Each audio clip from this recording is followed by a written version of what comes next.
Folks, Christopher Brandlin, your carnivore lawyer. I am giving a video today on how to address mold issues because even though I'm a landlord, I have a lot of people who reach out to me for tenant claims against their own landlord for mold issues. So this became a huge concern, especially if you're in California or any other, or Florida. Different states have their own regulations, but if you're in a very humid area, it's very likely that your premises, your dwelling, or your rental, your tenancy is going to be exposed to mold. So there's a lot of things you should consider. So if you're a tenant and if you're suffering from mold issues, you probably should take some close attention to this. So as I advised you earlier, even though I'm a landlord, I have a huge issue with slumlords. So there's a lot of people around the United States, they're slumlords. They really just have a property, they just rent it out just to make some money, and just they really don't care for the property, and that becomes a huge issue ethically and a lot of other issues too. So the main issue you got to really be checking on is, is it a very humid area? Like if you're in LA County is a very humid area, so you have to be very concerned when it comes to humidity. And the reason is because mold tends to grow in whenever the humidity is more than about 60%. So, for example, I'm going to show you actually what I keep in my office. I have a humidity monitor. So look at this is 43%. This is, I'm in a commercial office. When you're in a commercial building, the humidity is typically lower because it has a very clean air conditioning system, where air conditioning can technically dehumidify the air. Okay, and if you're in an industrial building, if you have an industrial air conditioning complex, it's usually a little bit more reputable and more reliable. But if you're in just a typical apartment or house, this is something you should be concerned about. So whenever the humidity is more than 60%, mold has a tendency to grow very fast, and that becomes the issue because then you can develop mycotoxins and what forth too. So this is what you should do if you are suspecting mold. The first thing you need to do is you need to advise your landlord that you're suspecting mold. And this is also typically a provision in your lease that you have an obligation. In most leases, and actually almost in almost all 50 states, you have an obligation to advise the landlord if you are suspecting any kind of habitability issues. And mold is a very common habitability issue because right now we're in June, and June we're getting to the warmer months, and in LA County, the warmer months tend to draw a little bit more humidity. So let's take a look at this. If you are concerned about your mold, if you are getting one of the 1,000 mold symptoms, such as respiratory issues, skin issues, rashes, gut issues, because when you're breathing in mycotoxins or fungus, it's gonna basically it's gonna cause a lot of inflammation in your gut.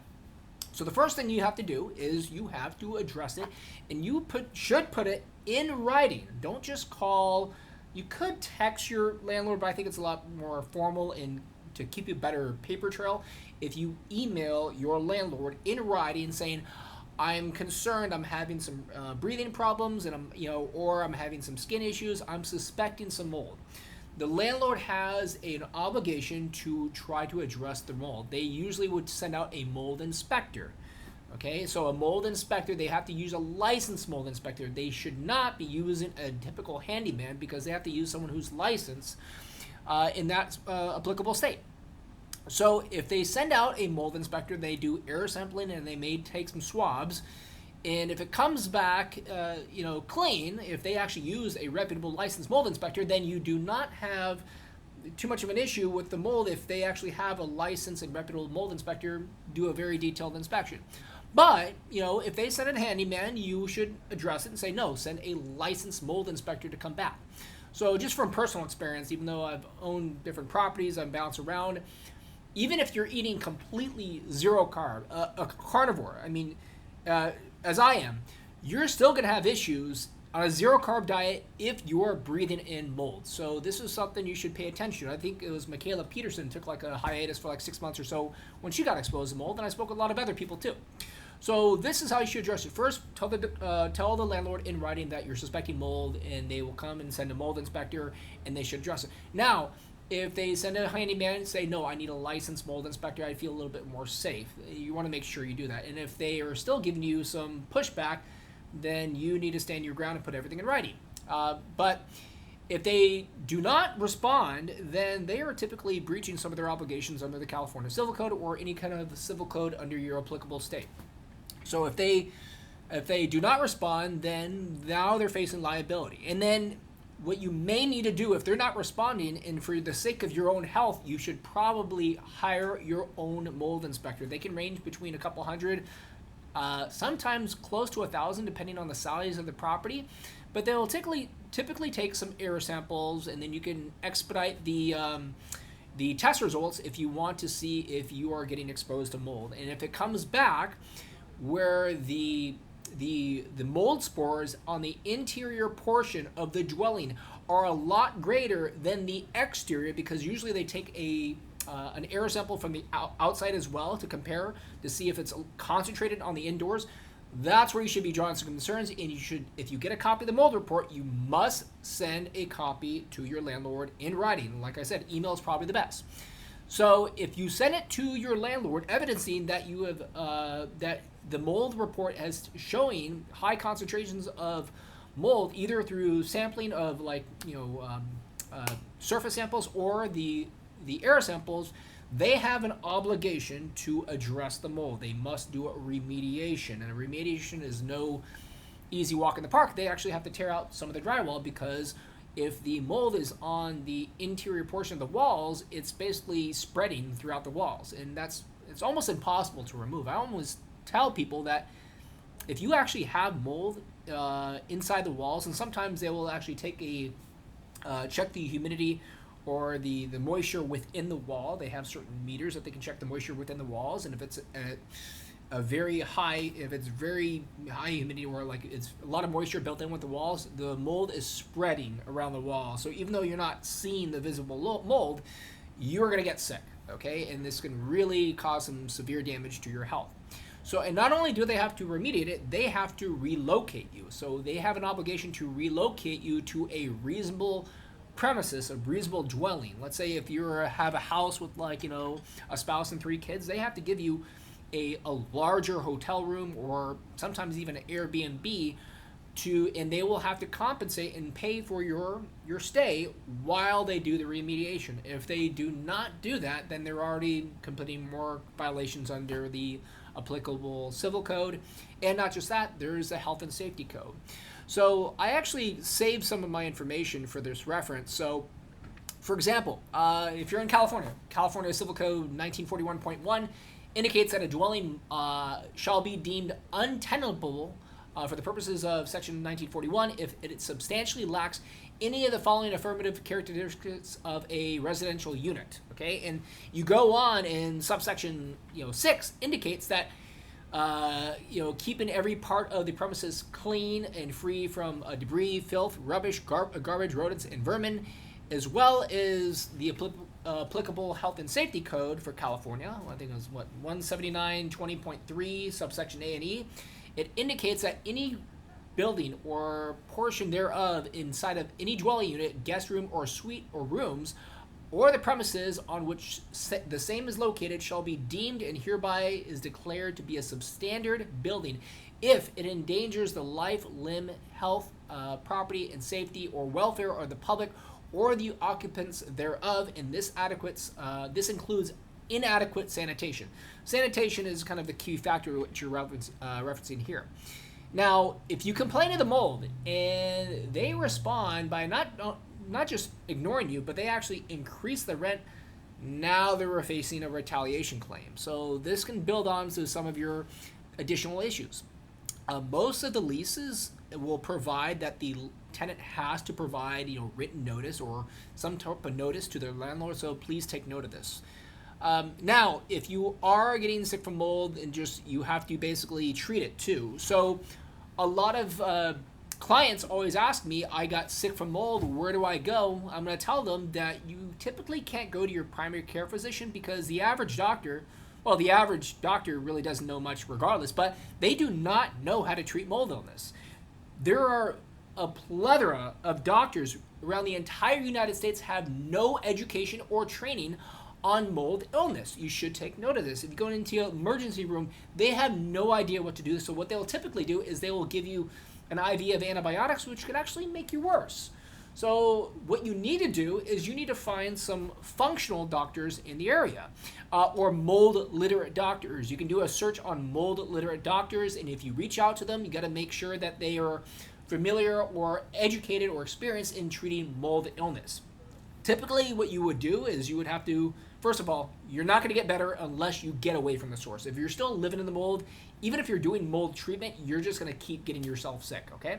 So you're just going to keep putting gasoline on the fire if you're just sleeping in a mold infested unit.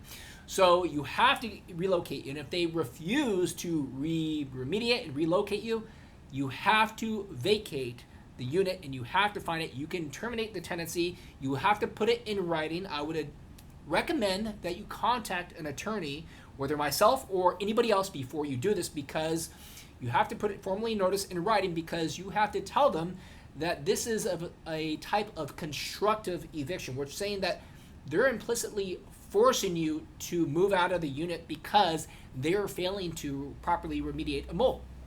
So you have to seek treatment, and you should go to a mold literate doctor. Typically what they'll do is they'll give you ozone therapy is a very common one. I love ozone therapy for a lot of different uses, because ozone therapy, not only is it antifungal, but it's also antimicrobial, and it's also antiviral, but it also has been shown to have regenerative effects too. So a lot of people would use ozone therapy not only to reduce their inflammation, but there's a lot of people that actually have been using it for a lot of other purposes too. Like if you have Lyme or co-infections, ozone therapy is a very broad spectrum type of therapy for a lot of different conditions. Let's say autoimmune conditions. Ozone therapy is a typical one, but sometimes the doctor may prescribe or give you binders. So binders, there's a lot of different types, whether it's clays or activated charcoal. I think it's cholestyrum. There's a different forms of binders that can be used. Some may be a little bit rougher than others, so you may have to experiment to see which ones you're going to respond to better. So, and there's actually probiotics, I think, that they would recommend that has some kind of binding abilities too. That's one way. Sometimes you may get some glutathione because it helps flush your liver. If you want to do something of really intense ozone therapy, they have EBU, which is basically like, I call it ozone therapy on steroids, where not only are you infusing more ozone into your bloodstream, but you're also filtering out the ozone. And then sometimes they can add on methylene blue, because the methylene blue has also some regenerative properties, but it also has antifungal properties. So there's a lot of things you can do for that. And then also, you have to go zero carb, because if you're eating any carbohydrates, even if you are doing all these detox, even if you do move out, you're still going to be feeding the fungus inside of you if you're hitting carbohydrates. That's why like zero carb or carnivore diet is kind of like the minimum requirement for addressing mold. So even if you're doing all these detox practices, if you are still eating carbohydrates, sugars, and even if you're doing like the fruit and honey kind of Saladino diet, you're still going to be feeding this fungus inside of you. So this is something to address. Now, if they refuse to remediate and they refuse to relocate you, and you have to vacate and you have to seek treatment, this is where you're building your claim for damages. So you would not only be entitled to all the reimbursement of rent in which the property was uninhabitable or untenantable, because if you are living if you can prove that the property was uninhabitable for a period of time, and if you're paying like let's say $3,000 a month for rent, and you can prove that the property was infested for mold and that you kept asking them to remove it, and a year goes by and you got 12 months, you got $36,000 that you could be entitled to reimbursement for all the rent, plus punitive damages for the landlord's actions for failing to, punitive means like they did something intentionally. Usually it's a retaliation, but you can also seek general damages, your pain and suffering, which are based on your medical expenses. So if you go to a mold literate doctor and they write you up a report indicating that or report not only medical bills saying that you had to do ozone therapy and you had to do certain treatment, you had to do, you had some respiratory conditions, and they write up a bill. Sometimes you can say reasonably it could be two to three times the amount of your medical specials are deemed as general damages. That's just a ballpark figure. Sometimes it could be more or less if you have any kind of permanent damages. So these are things you should consider if you are experiencing mold illness. You have to get out of the property. This is why I like spending more time in Las Vegas than LA, because Las Vegas is nice and dry. There's less humidity, so mold doesn't grow as easy. And that's why I also go out to Palm Desert, because it's less humid. The humidity really draws a lot of mold. So something to take note of. There's a few other things I would recommend. I did this in a prior podcast. So first of all, you got to keep the humidity down below 50% in almost all of your rooms in your property. So like I showed you, this is at, 42%? This is why I feel nice and safe in the office. And I got to make sure that when I go home, I have different properties, I have to make sure that first of all, I try to eliminate the moisture, eliminate fabrics. I don't like having, some people even get, they get like bamboo like sheets, and they get bamboo mattresses. You can get these mattresses which are naturally antifungal or that don't absorb any kind of mold. This is something you should consider. You should get a quality air purifier. They have HEPA ratings. If you get a HEPA rating 14, I believe, I think the Air Doctor, they eliminate particles less than 0.003 microns in size, because most air purifiers don't really capture the mold spores. So a lot of people need to recognize that too. Body washes. You'll realize that you start developing skin rashes. Consider I'm going to put these comments, by the way, below for recommendation. Consider a natural botanical body wash. I think CitrusSafe has some, and even laundry detergent. I think EC3 has a laundry detergent that actually can help kind of eliminate mold spores from your fabrics, because your fabrics are going to be absorbing the moisture. A lot of people, they keep wearing the same clothes even after they wash them, and the typical laundry detergent, it doesn't kill the mold. So you're just basically adding more and more fungus to your body every time, even if you try to shower too. Also, there are certain, I'll call it like a natural mold fogger. You can like a spray, but you want to have something with less harsh preservatives that you can put a fogger gun. I think EC3 has another one. Some people like vinyl oxide.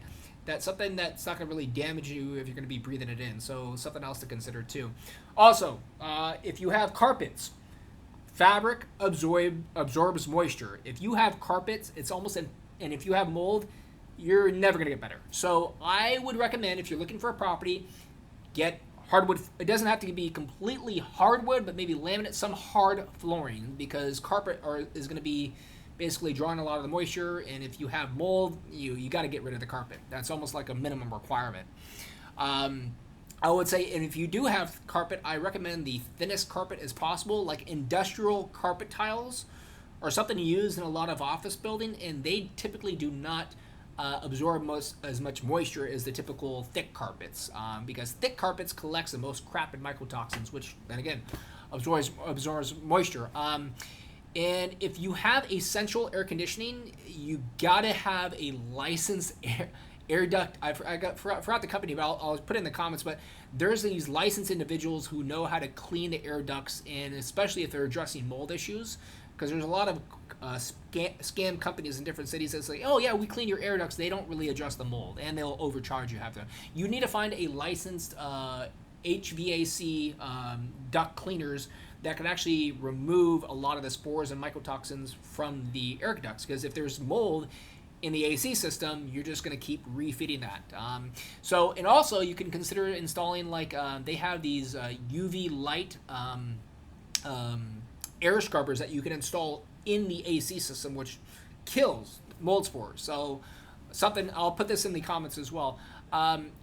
If you are having mold issues, they're going to have histamine issues. So if you have histamine issues, you gotta, even if you're going carnivore, all of you're gonna get very sensitive to histamine, so you probably can't do aged meats. All of your meat should be fresh and well sourced. This is why I like North Star Bison, because they have like a whole histamine line. If North Star Bison meats, They have like a low histamine meat section that you can get all of your meats from too. A lot of people, if you're conventional, you'll try to use bleach, but avoid using bleach. Okay, bleach can actually worsen a lot of your problems, and it can be damaging to your respiratory tract as well if you're breathing it in too. You can consider food grade hydrogen peroxide. I think it's like 8% in vinegar sometimes to kill mold, and there's some botanicals as well. If you have any pets, you gotta clean the dog and cat hair 24/7 because dog and cat hair absorbs a lot of moisture and mycotoxins, and that's why I have a problem because I have a French bulldog that sheds like no other, and I have to make sure I clean up after him 24/7. So if you have pets, you're probably more prone to mold too, and you have to constantly brush them. And sometimes they want some like defermentators, like to decrease the amount of how much they shed. Shower systems, you can consider like they actually have some like antimicrobial like shower filters or some really concentrated shower filters, and if you're like me, you can use an ozone shower filter too. It's a little bit high grade, but it's hard to find now, but that's something you should consider. By the way, if you're using the binders, I think activated charcoal may be safer based on my observation and based on my own personal experience. I can handle activated charcoal, but I can't handle a lot of clays like zeolite, bentonite. It can be a little, and not just that, some clays actually contain toxic metals. And if you have sinus and nasal issues, that it would be kind of helpful if you have some nasal sprays, such as like colloidal silver is kind of a broad spectrum one too, but there is actually some botanical ones with grapefruit seed extract, which could help. Eliminate all fabric furniture, so you can consider like, even like fake or leather furniture, or like I said, it's latex. So if you're using a mattress, they have organic latex mattresses. These are expensive, but look, if you get a typical mattress, a cotton mattress, and it's infested with mold, it doesn't matter what you do to it. The mold is kind of stuck in your mattress. You have to remove the mattress. And if you're, like buying and throwing away mattresses 24/7, you're gonna spend that much money. So you should consider like an organic latex mattress, and bamboo bed sheets are mold resistant too. And most importantly, like I said earlier, you have to go zero carb. That's why I think carnivores are great for a lot of different remedies, but also for mold. It's the minimum requirement. Avoid sugar. White rice is still converted to sugar. I mean, for some reason, white rice, whenever I tried it in the past, it doesn't affect my gut, but if I had mold, it would make me very sick, and it would cause joint pains too. And white rice, it's a grain. It's still inflammatory regardless. So I wouldn't even trust like stevia, monk fruit. I would go completely zero carb, zero sweeteners or zero seasonings. You got to be safe. So hopefully this is helpful. If you guys have any questions, I always offer some consultations to the entire carnivore community. As I stated before, I am the carnivore lawyer, but I reach out. And almost all 50 states have very similar laws on how to address mold issues as a landlord-tenant situation.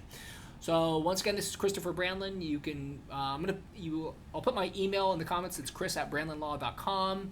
And yes, I am running for Congress at the same time. So feel free to contact me anytime. I'm one of the few kind of people that kind of really offers people to contact me anytime. If you have any issues, I'd be happy to discuss.